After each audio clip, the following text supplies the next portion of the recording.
Hi everyone. So myself Abhinav Gupta, and I have been working as an interior designer in India from almost 20 years as of now. And today I am going to discuss about the most common question. I think the kind of question which I have been being asked by a lot of followers, a lot of people around me, even who are working with me, even who have worked with me, even who have worked with me a lot of time, or they do ask this when this happens because most of the people actually tries to get into freelancing. So in interior designing, when we talk about, it happens a lot that when people are doing job and when people are actually seeing that there is a lot of potential in the field, in the industry, this is quite natural for any human that they certainly want to make more profit, and eventually they plan or to they definitely think about that how we can basically start our own firm, our own company, and how we can start the basically take the initiative. So this is a very kind of common question that how to charge in the freelancing, how to basically code the pricing in the freelancing work. So to start with, first of all, we need to understand that charging or fees for the designer or for the consultant, it has to be very well understood and clarified in the very initial stage that what you are going to charge for. So interior design service is, first of all, we need to understand it is two types. First is that we will be only giving the consultation, and second would be that you would be giving the consultation along with the turnkey project. Turnkey means that you are going to have it end to end. Now, be it that you are having your onboarded vendors with you, or be it that you have complete labor or complete workforce with onboarded with you. Second is when you are hiring them on contractual basis for the project, and you might be taking some commissions from them. Now, in both the cases, you need to be very clear with one thing, that your numbers, your finances should be extremely clear and explicit towards the customer. And when we talk about the first part, that is the consultation part. So these kind of costing, I would definitely recommend you to charge it with respect to the square feet area of the property. And because I am doing residential interiors most of the time, and I am specialized into that, and when I used to charge, so let's say if a client, when I was doing a freelancing, when I was working with my own practice, so I used to charge depending upon the level of complexity with the client. Now, how do we define the level of complexity is also something which we need to understand properly. When we say that level of complexity, that means how much you are already aware of the product or the kind of design theme which customer is looking for. Second level of complexity would be how much you think is the scope of creativity in in that specific work. Because when you define the scope of working, there would be again of multiple matrices, but when we define it on the matrix of complexity, that means there might be a possibility that client is asking for something to be created in terms of design solution. Might be possible they are asking you to create something with respect to space saving.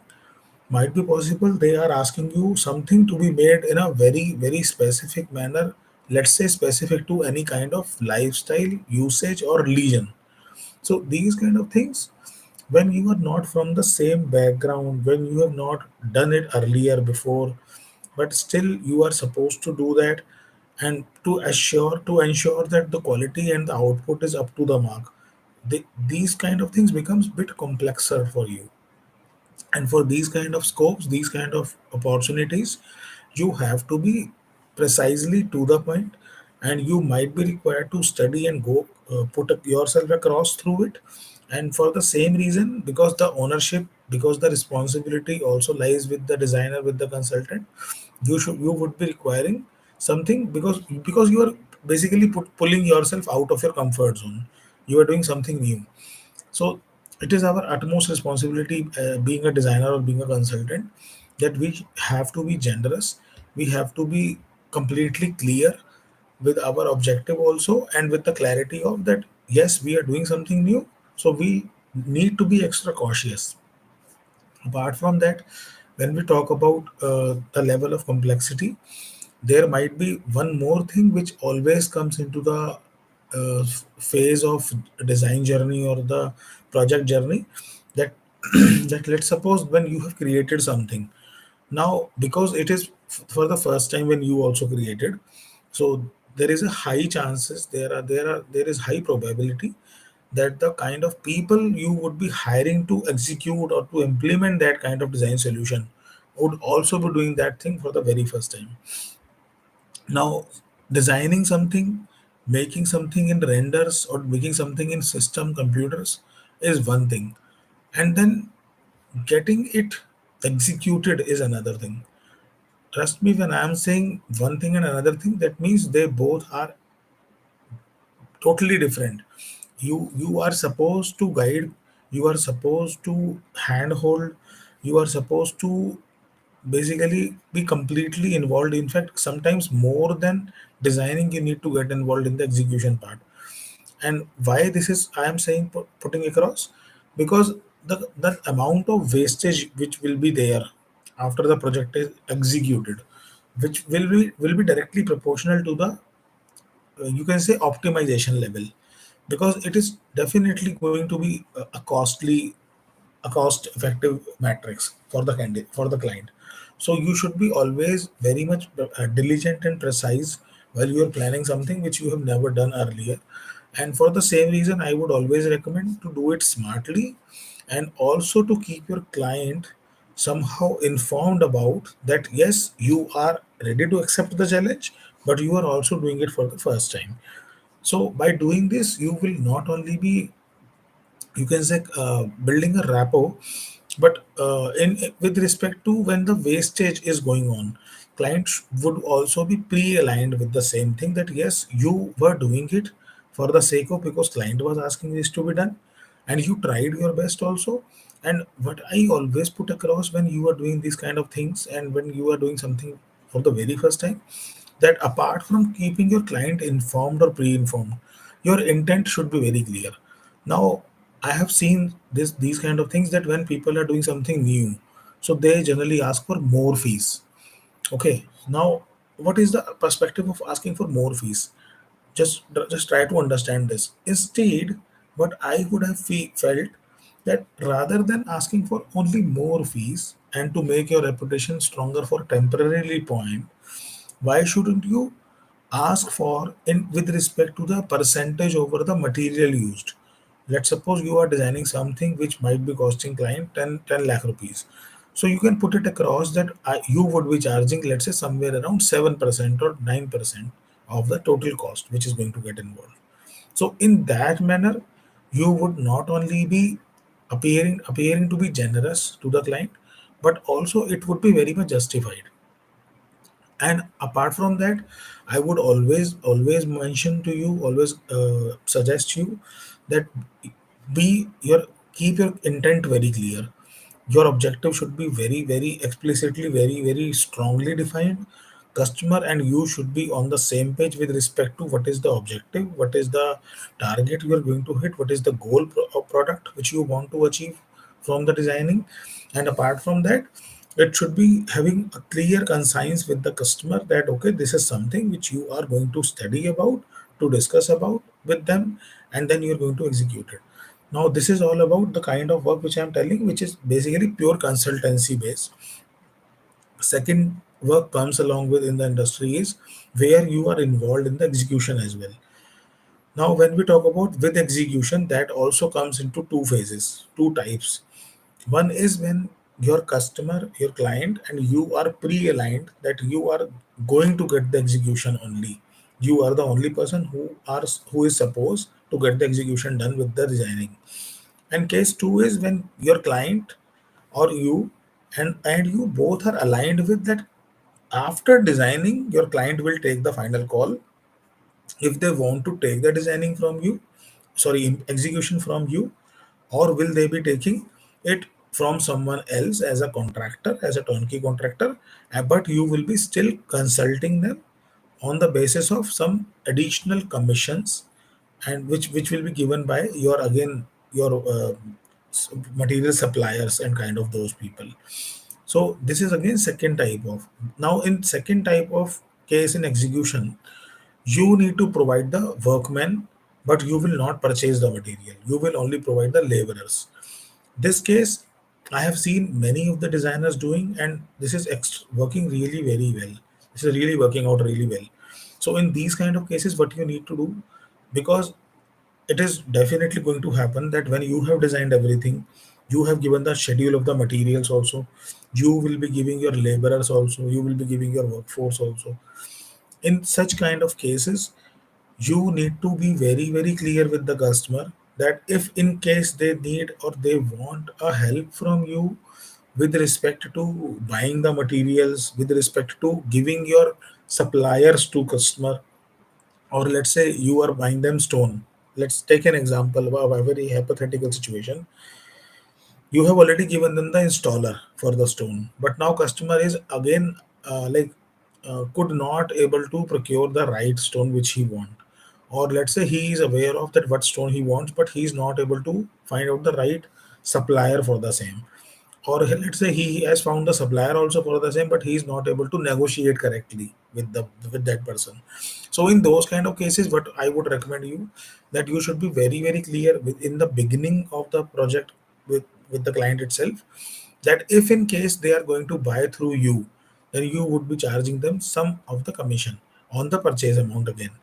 So this is very simple, and in these kind of cases, when because you have already put it across in a very initial stage to the clients, so these kind of cases actually are very helpful. Keep yourself with the client very very clean and transparent. And apart from that, what I have seen in many cases, because client gets out of the communication, the coordination, the transport supply, the tallying of the material, they are generally okay to pay this amount to you in most of the cases. And why this would be happening? Let's imagine there are 85, let's imagine there is 85 SKUs or type of materials which are going to be installed on customer side.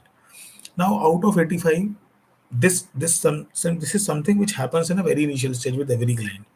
So what you can put across, that whenever they need whenever they need find a feel or a need of your availability, you will be charging them for the procurement separately and for the visit charge separately. Okay, you have already given them the designs and drawings. You have also provided them the workmen, the labor. Now, let's suppose they are buying some. They are requiring 85 SKUs. Okay, so might be possible they have already bought some 10 SKUs. Let's suppose, for a hypothetical situation, for an assumption only to understand it better. So they would have already got a fairer idea of that in buying 10 items like those. Apart from that, 75 are still pending. In buying those 10 items only, they would definitely realize how much they need to put across. And apart from that, in other 75 also, how much time it will take to buy those items or those kind of those items. So in construction industry, there are lots of ups and downs. Price also get navigated. Those kind of ups and downs, those kind of price trends, generally professionals are much aware of in advance. So because of that, they take the advantage, and they cascade that advantage to their clients only. Okay, so in this manner only, you need to provide them this confidence that it is not only their project, it you are already working on multiple projects, because of which you have better tie-ups in the market, and you can get them the material in a better pricing with a strong negotiation. And because of that strong negotiation, originality, clear warranty terms, and also because of your better links, you would be giving them a better deal. So this is how you can negotiate with them. You can make them educated also, and you will also taking them out of their own time, basically.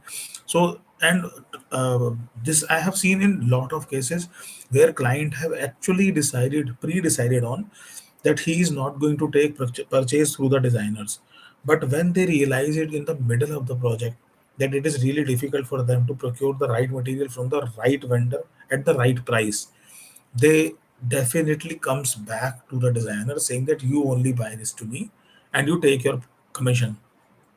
So what I'm telling you, rather than putting your client in the middle with the question mark that where should I go now, it is taking more than enough, much more than what I thought time. You should always give them a window pre-opened in the beginning, that if in case you feel any challenge in purchasing the materials, I will be there at this cost. Now, when this window is already open to them, they definitely make their mind, if not immediately, then gradually. But I can tell you that in majority of cases, if you prepare some data to analyze, you will realize it very soon that they will be coming back to you only to get the procurement done through your end because of the expertise. Now you can pitch it in a different manners, that what kind of expertise you have. Some designers I have seen have very good negotiation skills. Some designers I have seen they have very nice selection. Some designers have both. Now these kind of matrices you can basically ask yourself, you can analyze about yourself, make a strong pitch and put it in the agreement of when you sign up the contract with the customer. This way you are definitely going to make an additional source of income which is totally clean. And one more thing I would like to add here, that whenever these kind of deals are being given by the designers to the clients not only feel confident about the designing, they also feel confident about the kind of purchase you are giving to them, because you are procuring on their behalf. So they are extremely aligned, they are synced up, not only with the purchase of right materials with the right quality with the right pricing, but they are also ensured that they have got a right solution with respect to the service provider of a designer. Now when these kind of clients give you references in future, so they would definitely be suggesting very strongly to to their referrals that those persons, those new upcoming clients should have to get their work done with you on turnkey basis.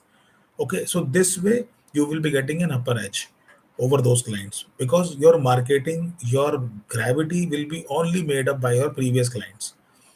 So I hope you understand this thing, and you can try this out. You can start trying this out in a right manner. And for the same thing as I have told you, you should first of all analyze yourself with respect to what are you going to bring to the on the table if you're going to make a purchase on customer's behalf, and those features which you're going to analyze about yourself, about your team, let's say, those pointers you need to sell to your client. Now, let's talk about how much you can take from the client for this service, for this additional service, if you're going to make the purchase for them. So, what I have seen that many designers, till the time their name is not huge, their name is not so big, they can charge minimum of 5%. Let's say for per 1 lakh of purchase, you will be getting minimum of 5,000 only for the sake of providing the link to the customer. You are not supposed to visit your vendor. You are not supposed to do anything else. You are only charging your consultation for providing them a link. That's all. Because if you're going to make the choice of selection, then you will be charging them the per visit charge as a designer consultant, correct? So be clear with it. There are multiple things. First, there will be a cost of drawings. Okay, drawing cost must be in a combo package kind of, or a bundle package you can do. So how to do that? Basically, you will be taking the dimensions with your team. Second, you will be doing the 2D and 3D. You can make this also a kind of package. Okay. And how you can make this package, how can you price it up? With the square feet costing or lump sum costing. However, lump sum is not recommended, because what I have felt, what I have seen also throughout my career, that when you cost lump sum, there are more negotiation from the client's end, and it never works out in your favor. So until and unless you don't become a big shot in the designing field, in in providing the kind of projects to the customers, to the clients, with respect to providing interior design service, you should not ask for lump sum pricing. Rather, you should ask for square feet pricing. In square feet pricing, the negotiation will not go like huge chunks of amounts, because the cost which you told is already in square feet pricing per square feet. So that amount is not that big. Not appears to be that big. It is a unit entity. But when it becomes in multiplier, then it makes a good money to you.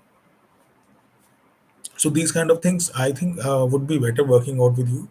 And apart from this, so when I was telling you about the kind of services you would be offering, so you will be offering 3D and then 2D as a bundle package to the client. Now there is one additional service which comes into it. 3D also, in providing 3D, there can be an additional charge to provide rendered view. So rendered view can be given to the different clients for different pricing as well, depending upon again the complexity and the views which are required. Let's say you are making some jewelry showroom, so definitely the render pricing for the jewelry showroom would be much higher than the render of a saloon. So I hope you understood the difference. So you need to identify the personality, the persona of the client as well, and the persona of the project as well. So when you define these kind of things, you would be able to analyze it better, and definitely these things will be getting nurtured in you with the experience. Now about the pricing part we are talking about. So when you charge something as a consultation, so the bundle package for 3D, 2D measurement, developing the 3D, and then giving those files further to the clients. These kind of things you can accumulate in a per square foot costing. This per square foot costing can be basically given to the client with respect to different layers. So for 3D, I would suggest you to not to charge anything less than 50 rupees a square feet.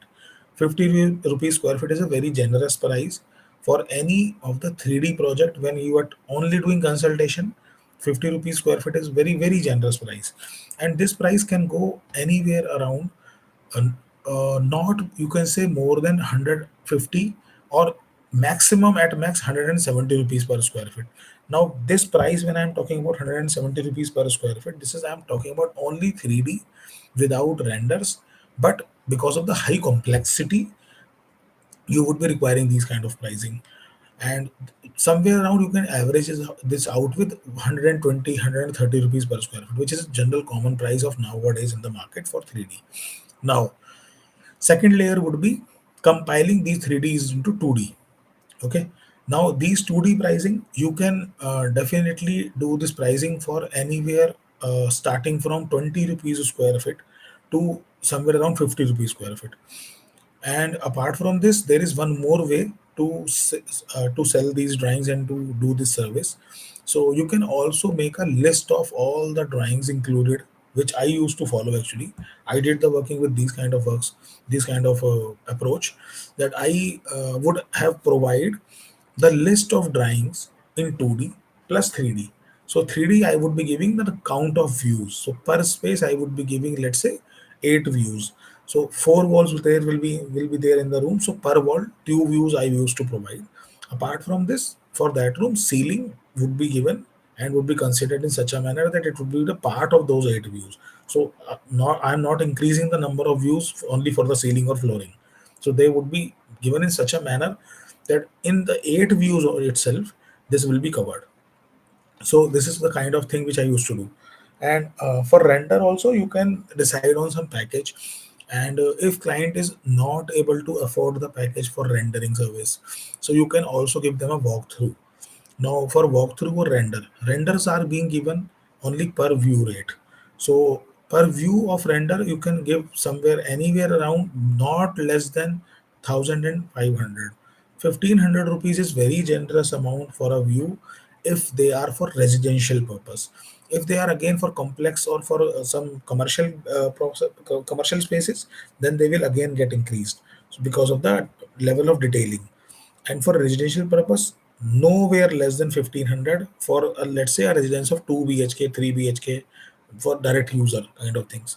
So these kind of properties you need to give minimum of 1,500 rupees per view. Now if let's say you are making some 8 views per room, so it will be giving you some 20,000 rupees for the rendering. Now what is the kind of logic you can give to your clients, how and why they should be taking these rendering from you?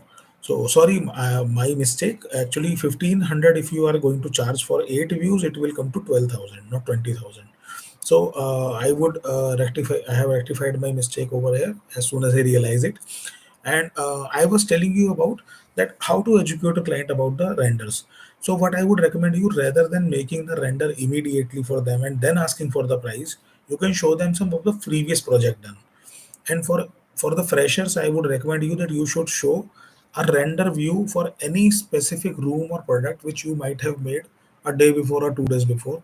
You can basically pitch with that render, mentioning that this is your older render for any property or any project. Now these kind of things would give your client more confidence with respect to how you can make a 3D model looking more realistic. And renders, before giving the renders, client should always be aware of what is going to be the approximate outcome, because this should not become a kind of friction that client is saying that you have asked me for this 12,000 rupees where you are giving me same 3D with lightings on. That is not going to like make more sensibility. So I would always recommend that you should be first of all taking the clarity. You should be also good enough to basically provide good quality of renders. If you're not good at quality renders, then please don't charge for the renders without getting it done from the professional ones. So if you are a new designer, if you are still learning rendering, then provide it for free. Now, why I am telling you to provide renders for free while being fresher? It will give you two advantages. First, your marketing will be done free of cost by the client. They will be giving you more references saying that he provides render for free. Second thing, because you are practicing over more and more renders, in this manner you are polishing yourself. So eventually you will start charging for them. But my simple ask is, you would be able to charge for them by the time they look chargeable. Okay, so you need to create values, you need to add the values to your renders. So for the same thing, I would always recommend you that if you are fresher, give them for free. But if you have polished, you have mastered the skill of rendering, good rendering which are looking realistic, not less than 70 to 80%, then please go ahead with and charge for it. Never do any social service, don't provide them for free otherwise. Now we have discussed about 3D, we have discussed about 2D, we have discussed about rendering. Fourth service, which is utmost important, and I have seen many, in fact, majority of designers forgets about this. Always charge separately for visiting charge. Always charge separately.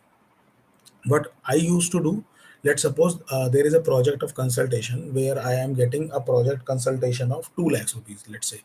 Now this is a 3 BHK property, and not only 3 BHK, but it is 4-story 3 BHK. So it is eventually becoming 4 flats of 3 BHK. Now I am charging only 2 lakh rupees, any 50, that means 50K only per floor for consultation charge. Now this is not going to give me any benefit. It is only going to put me in the loss if I'm going to charge 50K, because the kind of bandwidth is going to take. So for 3 BHK, you need to develop 3 rooms, bedrooms, one kitchen, one living, one dining, then minimum of 2 washrooms, and then overall fall ceiling and flooring. Then other than that, all those wall treatments and etc. for foyer, for staircase, many further things. Even parking areas, clients are asking for those designings as well nowadays. So these kind of things, if you make them in a proper bifurcation categorization, you will realize that there is a lot of work to do. So you will be going to make POP fall ceiling drawings, then you will be doing electrification, then you will be doing plumbing, and even there might be a possibility of mechanical works like fire sprinkler and gas pipeline nowadays. Apart from that, these kind of direct users, which are actual users of the property, in especially in countries like India, people do ask for even vastu compliance things. And when you they are paying you 2 lakh rupees, they are not going to give you separately a fees for vastu. Now there you can play around here with kind of smartness also, that you can introduce separate vastu consultant, provided that you are not very expert in that. Okay, so this way you will be able to keep your fees separately for your interior design expertise. Second thing what you can do, because 50,000 is not going to make any advantage, it is only going to do something in with respect to, you can only do social service. 50K will not give you anything in 3 BHK for consultation. So what I would recommend you, that you can do one thing for every, let's say, because this is what I used to do for every 15K of slab, I used to give one visit free. Now for every 50K, that means you will be giving three visits to the customers. These three visits are pre-included in 50K. And after third visit, as soon as client asks for fourth visit, fifth visit, sixth visit, or seventh visit, you will be charging some visiting charge. Now, this visiting charge again depends upon your popularity in your space, your popularity, your likings, and awareness of being you available on site. Now, how much urgency you can create to be available on site, and apart from that, the quality of drawings which you have given. So what I would recommend you to always make very strong drawings, always get the drawings drafted as strong as possible. Don't strategize your drawings in such a manner that client need you on site and eventually you are earning from those visits because you have not given the right amount of information in your drawings. That is not ethical also, and that does not give a good kind of impression also to the clients, and eventually they will realize it that you are strategizing your drawing in such a manner that you are required. So what I would recommend you, always do things in a win-win situation. So first of all, offer your client that if in case there is any incomplete or insufficient information in the drawings, they can reach out to you over telephonic call or over a email. If you think that it is very difficult for you to take up the calls for every minor queries, you can send them out a WhatsApp group link. You can ask them to share their queries over email, for which you can decide a TAT. TAT means turnaround time. So you can definitely give them a time of, let's say, every query or every single email that will be sent out to you can be answered within every 3 days. Now, if let's say you are realizing that something with respect to under the term query is coming, which cannot be resolved over the telephonic call or over the email, then you can definitely provide the clarity to your client that it will be requiring a site visit, because you need to visit and then you need to judge and the space, and then you need to provide the solution eventually. Now, for such situations, again, there will be two types of charges. One is visit charge, and second is creating the solution. Okay, so this is something you should be always clear, and you should be making these kind of things as a part of your agreement only. That way, your client will be pre-aligned. It will not be a surprise kind of thing to the client, and believe me, it would be an unpleasant surprise because they are right now into the middle. Okay, how it is going to work out for them, they would be definitely going to dislike your service, that you are strategically planning things against them to earn more money, to make more money. And so these kind of terms, see, no client is thinking that they don't want to make you money, they don't want to pay you money.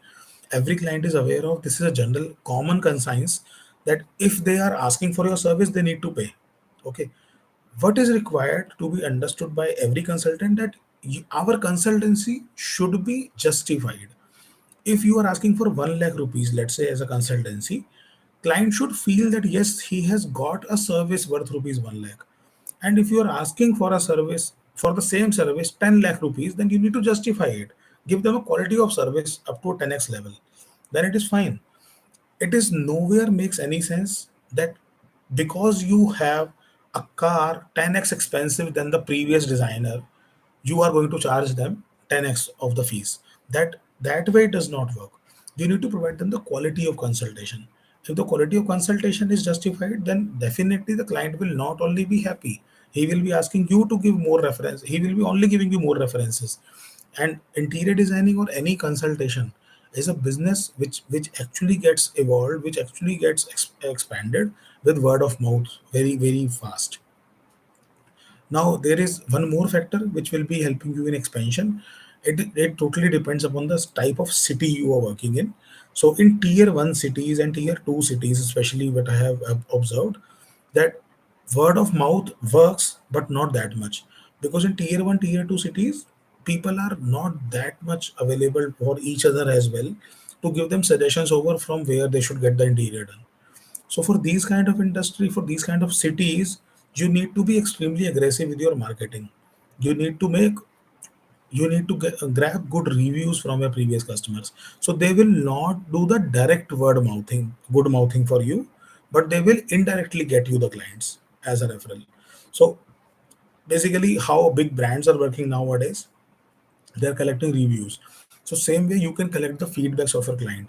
Now to make it more personalized, let's say if you're working on a small, from a small studio, or you are not having any workspace even, You are, let's say you are working from a co-working space, so you get a personalized scrapbook where you can take the feedbacks in a handwritten notes from the clients. So these kind of things would definitely going to add a very strong touch. So this way you will be getting a very strong recognition also in your future customers. That is one type. Now let's not move from the track where we started for. So we were discussing about how to basically charge the fees from the interior designing clients. So we already discussed about that. First of all, designs we have discussed, drawings we have discussed. Now this is all about consultation and fees of visits. Now there is second category where we were talking about that how to charge for the turnkey projects. So now for turnkey projects, like, I would always recommend you to make a detailed manner of, let's say, article wise. First of all, when you are done with the designing, then only you will be able to make the summary of what is the work scope, and according to the work scope and the design, you will be able to make the square feet area also. So these kind of working will be there, and how to basically take it forward, that when you are working on the drawings, at that point of time only you are supposed to provide the client the clarity over the per square feet range. This is, I am talking only about turnkey project. I am keeping the designs, drawings, and designing part, consultation part separately. This is the case where client is deciding after getting the designing done with you that he wants to go ahead with you for turnkey basis as well. He wants to get the execution as well from you. This is the that case. Now, in such cases, I have seen few clients they tried. In fact, majority of clients try is to get the designing fees dissolved within the execution amount. That way I would always recommend to not to get an agreement on, or you can make it again a part of your agreement, that if in case client decides it later on after the designing that they want to get the execution done from you, the designing fees will not be adjusted in any manner in the execution. Now this way, now you will be what you are supposed to do, because you have done the designing, you will be having all the schedules. Now make the quotation with respect to whatever they have given you, whatever designs are approved. Now you can make it in very, there are so many types of CRM softwares, and you can do it in Excel also. But I would definitely recommend you to define a proper format of invoicing and estimation. There are so many templates available on the internet nowadays. Make it bit clear, and it should be very transparent. And I would always recommend you that while giving the estimation to your client, other than sending it over the email or in writing to the client or in hard copy to the client, always sits with the client, discuss it with them, provide them the clarity item by item with respect to 3D versus quoted cost. Provide them the clarity, answer their questions. Don't let it be like that, okay, this is the quote, see it and let me know. It should not be like final amount talks. It should not, it would not be working like that. You need to spend some time to with the client to make them realize why you are asking for this pricing, and why how it matters for you, and why it cannot be negotiated after certain level if you have given the kind of costing which can be negotiated.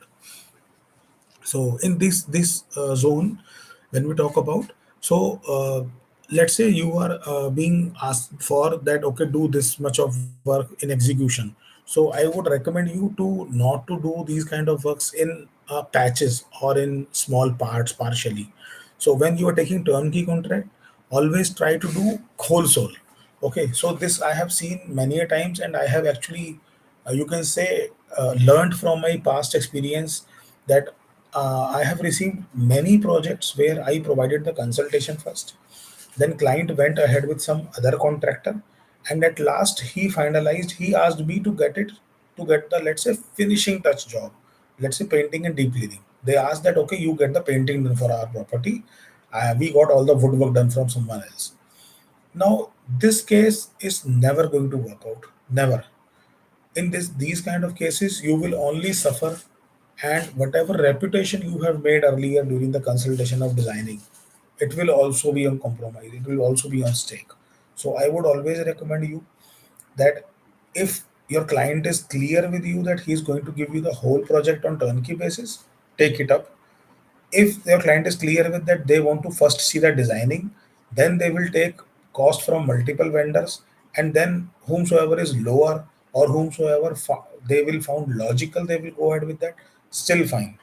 But if your client is saying that okay, there are, let's say, 10 kind of services in my execution, you take those two which you are costing lower, and I will give aid to those others which are costing their those cost, those pricing, those uh, like categories on the lower part. That way it is not going to work out. Now let me make it more clear to you why I am denying for these kind of things, or why I am telling you that such kind of things should must not be taken. Let's suppose there was an electrician who had done his job with respect to shifting of the wiring, and he has plastered those, and then he only gave the mason who finished and plastered it. Okay. Now, according to them, according to the client, it was finished, it was complete. After that, the work came to you. Now, you are supposed to get this wall painted. Now, what will happen when you ask your painter to quote the pricing to you so that you will eventually add your profit or your commission in the contract, and then giving the cost to the customer? What will happen? Your painter will tell you multiple things with respect to what is good and what is not good. Or he might be giving you multiple reasons for which he might be charging you more for the same work. Excuse me. Now, what happens eventually? Trust me, the client who is asking you to do the job, he would have taken the cost earlier only from you. Case one. Case two, he is now asking you that, okay, my job is done. Now you quote me the cost of painting. Okay. Now, because you are actually giving him the service for second time, you would be definitely going to provide your best service to him, correct? Because this is your repeat customer. Now think about the vendor who was inquired for the first time by this client. For him, this is the first time customer, correct? He will be going to give him competitive rates only. Now you will not be able to beat this competition. That is one. Second, when you will be giving your code, it will be higher because of the good quality work. Because of this, your client will lose confidence in you. Correct. Third thing, if you compromise in the quality, giving the competitive rate, then your work will not come out good, because your painter has already warned you that he will not be able to do good quality of job because of the undulation given by the electrician, and it was not repaired properly. You understood? So my basic in nutshell what I want to say, because you are aware of when you are getting the electrification done, that you only need to paint it, you only need to put the final touch, you only are supposed to put the painting on the wall on the same patch where the electrification is done with the lighting on the top. You will be doing the quality job with respect to what you want to give as a final output. So this way you will be taking more care, you will be more diligent towards the finishing. This same reason does not fall anywhere with the electrician who worked as a freelancer, who worked as a temporary contractor for the customer.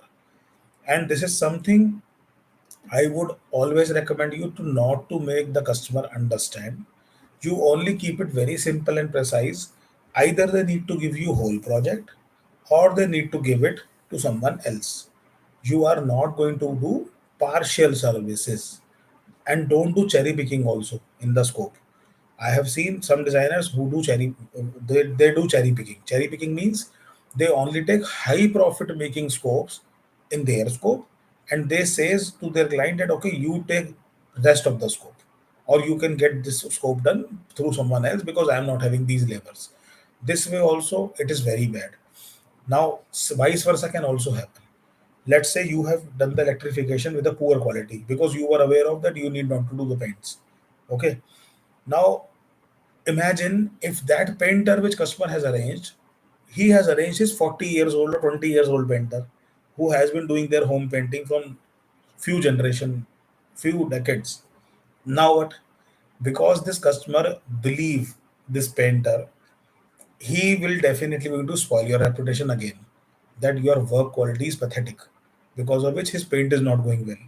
So this is again, I have given you both the cases. So always remember, never ever fall into the trap of doing partial scopes just because you are not having enough work to do, or you want to make more money. This is short term money, okay, but it will spoil your reputation with the customer. So see, being a businessman is good, but being greedy is not going to work out here. You need to take calculative risk, and whatever belief, whatever trust you have earned from the customer, it is going to shatter down. So this is all about today's session. I hope I was helpful for your understanding, and I would be ending up this stream, which was a live stream, and it will be available on my channel further. And apart from that, you can definitely see my other videos as well. And you are most welcome in case you have any query related to interior designing, in with respect to if you want to get your home done anywhere throughout India. And apart from that, if you want to ask any question for your family, relative, friends, if they want to join this industry as a designer, if they are still student, where to study from, what to study from, I have already made lot of videos on this. I have even made few videos on what does this industry expects from a new coming upcoming designer or a student, and then further a professional. So when a student become a professional in this industry, what is the expectations of the industry from that professional? I have even made videos on this. Apart from this, I used to get lots of questions from you, for which I am really humbled, really honored, and really happy also, when people are coming back to me saying that my videos are helping them out. And you're most welcome for this. If you have any queries, please comment on the video also. And if you like the video, if you think that this content can be helpful for the new coming designers and generations, you please feel free to share it across. And thanks a lot. Good night.